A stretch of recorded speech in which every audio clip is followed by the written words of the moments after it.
Bismillahirrahmanirrahim. Assalamualaikum warahmatullahi wabarakatuh. Pada mata kuliah pengantar ekonomika ini, kita akan membahas penentuan upah dan pasar tenaga kerja. Kita bahas dulu tentang upah dan gaji. Ini secara umum ya. Jadi upah itu pembayaran kepada pekerja tidak tetap ya atas apa yang sudah dilakukannya. Misalkan kita membayar itu sebagai pengganti keringat lah gitu. Misalnya buruh kasar atau tukang kayu. Sementara kalau gaji ada pembayaran kepada pekerja tetap atau pekerja profesional. Jadi dia sudah bekerja dalam kurun waktu tertentu, misalkan 1 bulan, nah baru dikasih gaji. Nah contohnya ada PNS, karyawan, dosen, dokter, dan lain-lain. Nah kemudian ini definisi ekonominya, nah nanti kita masuk ke sini langsung. Jadi upah uang adalah jumlah uang yang diterima para pekerja dari para pengusaha sebagai pembayaran atas tenaga mental atau fisik para pekerja yang digunakan dalam proses produksi. Jadi pengusaha memberikan uang kepada pekerja. Kenapa? Karena sudah bekerja, karena sudah mengeluarkan tenaga fisik atau mental atau pikiran gitu kan. Nah, yang itu digunakan untuk proses produksi. Produksi apa? Ya, menghasilkan sesuatu yang berhubungan dengan produktivitas. Nah, upah real itu jika tingkat upah pekerja diukur dari sudut kemampuan upah tersebut untuk membeli barang-barang dan jasa untuk memenuhi kebutuhan para pekerja. Nah, sementara produktivitas yang semakin tinggi atau MRP, ya, marginal revenue product, itu akan menyebabkan upah semakin tinggi. Jadi semakin produktif seorang pekerja, maka upahnya pun akan semakin tinggi. Nah, ini kita bahas produktivitas. Produktivitas didefinisikan sebagai produksi yang diciptakan oleh pekerja pada suatu waktu tertentu. Misalkan per jam, nah dia sudah mengerjakan apa misalkan, ia membuat tas, nah ada berapa tas, misalkan, ia membuat proposal, ada berapa proposal, misalkan seperti itu. Jadi melakukan sesuatu per satuan waktu tertentu. Nah, kemudian berikutnya, kenaikan produktivitas itu disebabkan oleh beberapa faktor, misalkan kemajuan teknologi memproduksi, misalkan dengan bantuan mesin dan bantuan alat gitu kan. Atau bisa juga, dia memang udah makin pinter gitu kan, step-stepnya, learning by doing-nya cepet gitu kan. Kemudian perbaikan sifat-sifat tenaga kerja. Jadi dia yang tadinya belum efektif efisien jadi lebih efektif dan efisien. Kemudian perbaikan dalam organisasi, perusahaan, dan masyarakat. Contohnya ada pembagian kerja misalkan, sehingga produktivitasnya pun meningkat gitu. Kemudian masuk ke sini. Nah, kemajuan teknologi produksi. Dulu itu kita menggunakan tenaga hewan dan manusia. Dan akhirnya sekarang kita dibantu mesin. Banyak hal dalam bidang manufaktur terutama ya, kemudian di pabrik-pabrik gitu. Misalkan di perkebunan dan pertanian pun juga ada kan, misalkan mesin traktor gitu kan. Kemudian proses konstruksi itu juga, misalkan dengan bantuan alat berat, kren gitu kan, dan lain-lain kan. Kemudian perbaikan atau inovasi dari mesin ke mesin yang lebih produktif. Jadi mesin itu akan selalu di-update dan di-upgrade menjadi lebih baru agar produktivitasnya meningkat. Kemudian ada perbaikan sifat-sifat tenaga kerja, di mana satu, taraf kesehatan jadi semakin tinggi. Contohnya, pekerja yang postur kerjanya menjadi lebih ergonomis. Nah, otomatis kan tidak ada low back pain kan, sehingga taraf kesehatannya pun semakin tinggi. Kemudian pendidikan semakin tinggi. Dulu, nah itu mungkin lulusan SD, SMP itu banyak sekali. Sekarang SMA lebih banyak lagi, kuliah lebih banyak lagi. Nah, ini pun akan, mempengaruhi ya, karena mindset pola pikir itu juga, mempengaruhi bagaimana kinerjanya. Ya, beda lah gitu. Kemudian pengalaman semakin banyak, misalkan dia ikut pelatihan-pelatihan sehingga keterampilannya meningkat. Nah, sementara ini adalah penjelasan terkait perbaikan organisasi perusahaan dan masyarakat. Misalkan dia ada perubahan manajemen. Jadi antara pemilik dan pengelola itu dipisahkan ya, agar lebih objektif misalkan. Kemudian perbaikan infrastruktur dari pemerintah. Nah, ada tangan ikut campurnya pemerintah gitu. Kemudian deregulasi pemerintah yang mendukung produktivitas. Nah, kita akan membahas ini yang utama, bentuk pasar tenaga kerja. Nah, kemarin kita mempelajari tentang pasar secara umum. Kali ini kita membahas pasar tenaga kerja. Pasar tenaga kerja dan pasar biasa itu beda. Walaupun istilah-istilahnya juga mirip-mirip. Ada pasar persaingan sempurna, pasar monopsoni, pasar monopoli, pasar monopoli bilateral atau monopoli kedua belah pihak. Nah, istilah-istilahnya mirip-mirip kan, tapi sebenarnya beda karena pelakunya beda. Kalau pasar biasa, kalau pasar biasa itu pembeli dan penjual, di mana penjualnya perusahaan, ya kan? Pembelinya masyarakat. Tapi kalau bentuk pasar tenaga kerja, pembelinya adalah perusahaan. Jadi kalau yang pasar biasa, penjualnya perusahaan, tapi kalau pasar tenaga kerja, pembelinya adalah perusahaan, sementara penjualnya adalah tenaga kerja.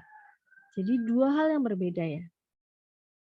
Nah, kita bahas satu-satu. Jadi pasar tenaga kerja persaingan sempurna itu apa?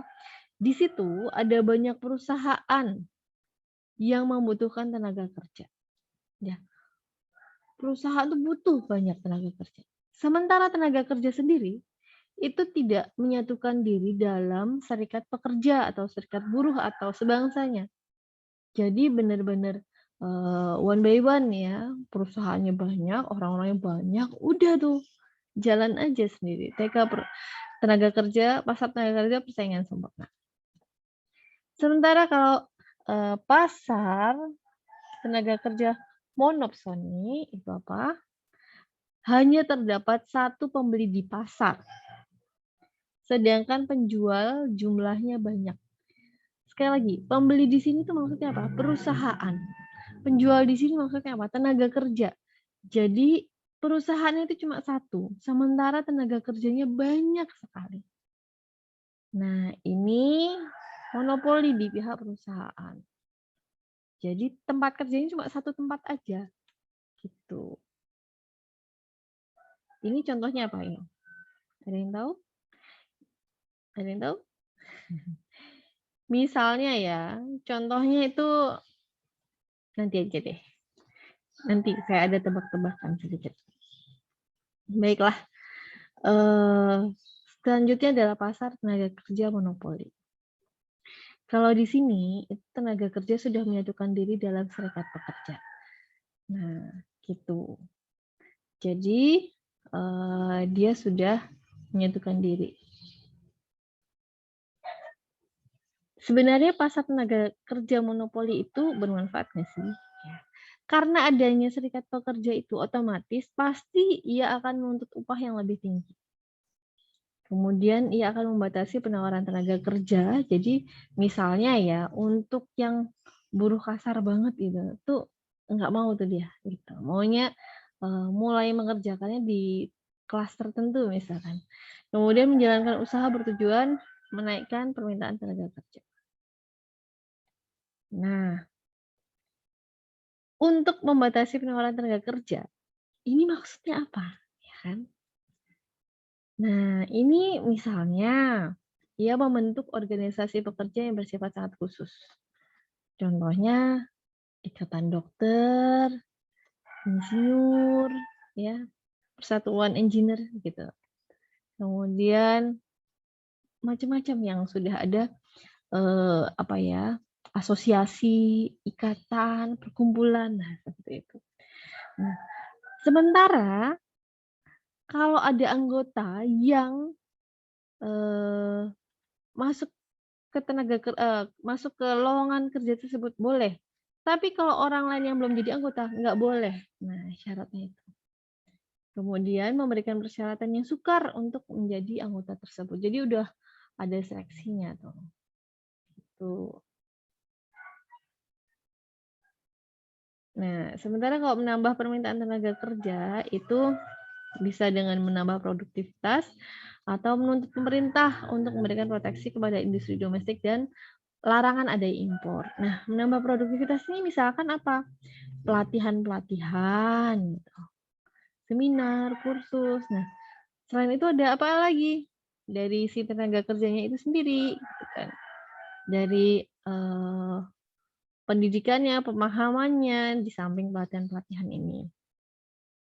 Nah, sementara kalau pasar tenaga kerja monopoli bilateral itu jika para pekerja bersatu dalam serikat pekerja menghadapi satu perusahaan yang membutuhkan tenaga mereka. Jadi kedua belah pihak kan. Tingkat upah terjadi bisa lebih tinggi atau lebih rendah dari pasar persaingan tersebut. Nah, tergantung siapa yang lebih kuat, si tenaga kerja atau perusahaan.